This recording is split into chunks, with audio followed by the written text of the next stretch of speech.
अब अगला जो हमारा टॉपिक है वो होगा कि एसिड और बेस जो है ना वो वाटर के साथ कैसे रिएक्ट करते हैं। ठीक है, तो एसिड और बेस वाटर के साथ कैसे रिएक्ट करते हैं। अम्ल तथा क्षारक जल में। ठीक है, तो जल में अम्ल और क्षारक कैसे रिएक्ट करते हैं, अगला टॉपिक हमारा ये है। तो कोई भी एक अम्ल ले लेते हैं, ठीक है, जैसे कि HCl, हाइड्रोक्लोरिक एसिड। ठीक है, इसको पानी के साथ रिएक्ट करके देखते हैं। तो HCl प्लस में H2O। आपको मैंने पहले वीडियो में बताया था कि HCl को आप दो हिस्सों में तोड़ सकते हो, एक H प्लस और एक Cl माइनस। क्योंकि जितना भी एसिड होता है वो बेसिकली उनको बोलते हैं हम एसिड, अम्ल उनको बोलते हैं जो H प्लस देते हैं, जो हाइड्रोजन आयन देते हैं।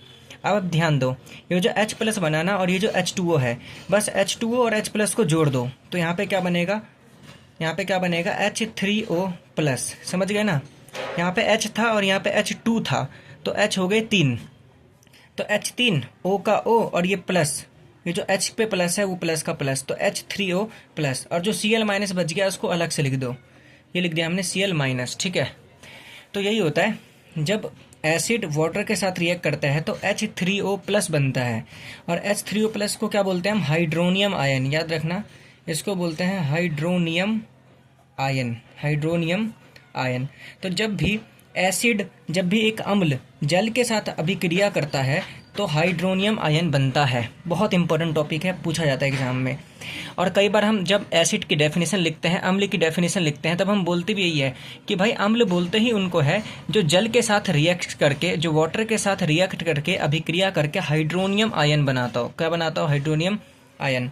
ठीक है, अब आगे चलते हैं कि जब क्षारक जल में रिएक्ट करता है तो क्या होता है। तो एक बेस ले लेते हैं हम NaOH। क्या ले लेते हैं, एक बेस ले लेते हैं हम NaOH। पहले तो वीडियो में बताया था मैंने, Na मतलब होता है सोडियम और OH का मतलब होता है हाइड्रो ऑक्साइड, तो सोडियम हाइड्रो ऑक्साइड। तो अगर मैं सोडियम हाइड्रो ऑक्साइड का रिएक्शन कराऊं तो बेस में बड़ा सिंपल होता है। देखो, जैसे मैंने लिया NaOH, तो उसको जब मैं वाटर के साथ रिएक्ट करता हूँ ना तो यहाँ पे लिख दो H2O। ठीक है, इस एरो के ऊपर। तो बेस क्या होता है कि बेस जो होता है ना, जो क्षारक होता है वो थोड़ा कमज़ोर सा होता है। एसिड तो भाई बड़ा खतरनाक होता है, लेकिन बेस कमज़ोर सा होता है। तो बेस ना पानी में जाते ही टूट जाता है, तिलबिला जाता है पूरा। तो NaOH पानी में जाते ही Na प्लस और OH माइनस में बिल्कुल टूट टाट के अलग हो जाएगा। समझ गए, बिल्कुल टूट टाट के अलग हो जाएगा। और ये जो OH माइनस बनता है ना, इसको मैंने आपको बताया था, Na का मतलब होता है सोडियम और OH का मतलब होता है हाइड्रो ऑक्साइड। तो ये जो OH माइनस बना है तो उसको बोलते हैं हाइड्रो ऑक्साइड आयन। ठीक है, हाइड्रो ऑक्साइड आयन। तो ये हो गया हाइड्रोक्साइड आयन। क्या हो गया, हाइड्रोक्साइड आयन। तो बहुत सिंपल चीज़ है कि जब क्षारक जल के साथ अभिक्रिया करता है तो कौन सा आयन बनता है, हाइड्रोक्साइड आयन। बहुत इंपॉर्टेंट है, छोटी छोटी चीज़ें जो पूछी जाती है एग्जाम में। ठीक है, आगे चलते हैं हम लोग कि जब अम्ल और क्षारक एक दूसरे के साथ अभिक्रिया करते हैं तो क्या होता है। अब मान लो आपका खुराफाती दिमाग है, आपने सोचा कि चलो भाई एसिड और बेस को एक दूसरे में मिला के देख लिया जाए क्या होगा। ठीक है, तो देखते हैं जब अम्ल और क्षारक एक दूसरे से अभिक्रिया करते हैं तो क्या होता है। तो कोई भी एक एसिड अपनी मर्जी से ले लो, HCl। क्या ले लिया मैंने, HCl। और एक एसिड के साथ एक बेस ले लो अपनी मर्जी से कोई सा भी, मैंने ले लिया NaOH। ठीक है, अब इनका रिएक्ट करके देख लो, आपकी रिएक्शन करा के देख लो कि क्या बनता है। तो HCl प्लस में NaOH। ठीक है, सोडियम हाइड्रो ऑक्साइड।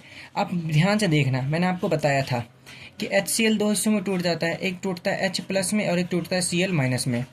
ऐसे NaOH भी दो हिस्सों में टूटता है, Na प्लस में और एक OH माइनस में। ऊपर ही हमने सीखा था। अब हमें एक चीज़ पता है कि जितना भी प्लस वाला होता है वो माइनस की तरफ अट्रैक्ट होता है और माइनस वाला प्लस की तरफ। तो अब देखो, इधर हम सिंपल से ये देख सकते हैं, ये Cl माइनस है और उधर ये Na प्लस है। तो Na और Cl ये दोनों, एक प्लस है एक माइनस है, तो प्लस और माइनस दोनों अट्रैक्ट करेंगे एक दूसरे को और क्या बनेगा, NaCl, दोनों जुड़ जाएंगे। ठीक है, अब यहाँ पे बच गया OH माइनस, यहाँ पे बच गया H प्लस, तो OH और H ये दोनों भी जुड़ जाएंगे। तो देखो यहाँ पे H है और यहाँ पे OH है, तो H और OH जुड़ के क्या बन जाएंगे, H2O। क्या बन जाएंगे, H2O। तो सिंपल सी बात ये है कि ये आपका बन गया लवण। ये क्या बन गया आपका, लवण।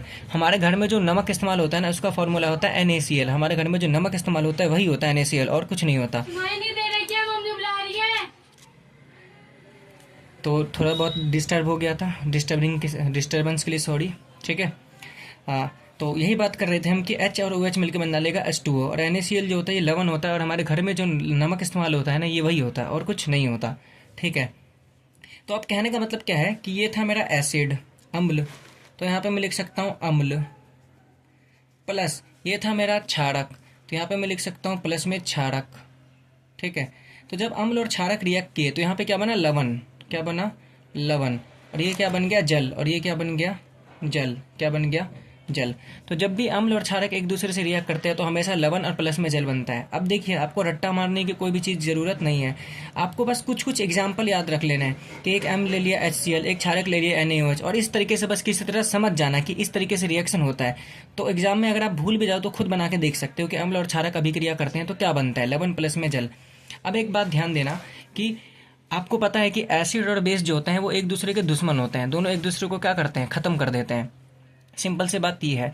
तो एसिड और बेस जब भी एक दूसरे से रिएक्ट करेंगे, अम्ल और क्षारक जब भी एक दूसरे से रिएक्ट करेंगे, दोनों एक दूसरे को ख़त्म करके न्यूट्रल कर देते हैं। क्या कर देते हैं, न्यूट्रल, बिल्कुल उदासीन कर देते हैं, एक दूसरे को मार देते हैं।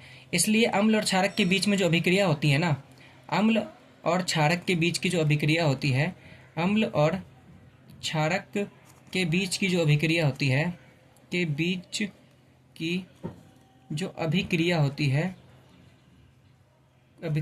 है, अम्ल और क्षारक के बीच की जो अभिक्रिया होती है ना, उसको हम क्या कहते हैं, उदासीनीकरण अभिक्रिया कहते हैं। उदासीनीकरण अभिक्रिया कहते हैं, उदासीनीकरण अभिक्रिया कहते हैं। ठीक है, तो याद रखना,